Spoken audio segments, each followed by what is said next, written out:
Quick Response Code Indonesian Standard. Ada Indonesian Standardnya di sana. Nah, kalau kita dulu pernah ada ya mungkin beberapa sistem pembayaran yang dia pakai QR code juga gitu ya. Nah, tapi itu proprietary. Jadi kalau dia si A mana yang ngeluarin dari perusahaan A, nah bisanya hanya perusahaan A aja tuh yang yang melakukan pembayaran dengan kartunya dia, dengan kodenya dia, bacanya dia gitu ya. Nah, kalau Quick Response Code Indonesian Standard ini interconnected dan interoperability. Jadi artinya ya merchant yang punya kris ya dari perusahaan apapun, dari bank apapun. Nah, contohnya di sini Bank BNI ya, Bank ini merchant di sini tentu ini banyak yang rekeningnya di Bank BNI ya. Nah, jadi punya kris code dari Bank BNI.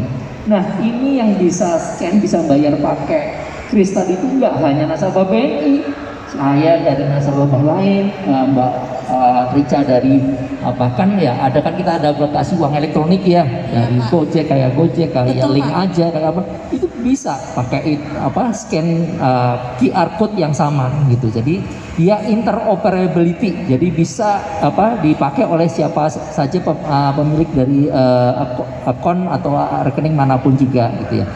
Nah, jadi bisa bayar transaksinya dari rumah. Transaksinya bisa dari rumah, jadi terkonek langsung seolah-olah kita datang ke sini, jadi nggak perlu datang ke sini gitu ya.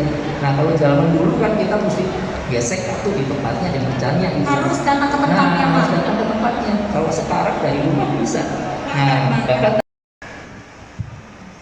terima kasih Mbak Irina. Sama-sama Pak. Buka masker ya. Boleh, wes cakep sekali Pak, bagus Pak Erwis. Aman kondisinya, biar suaranya jelas seperti tadi.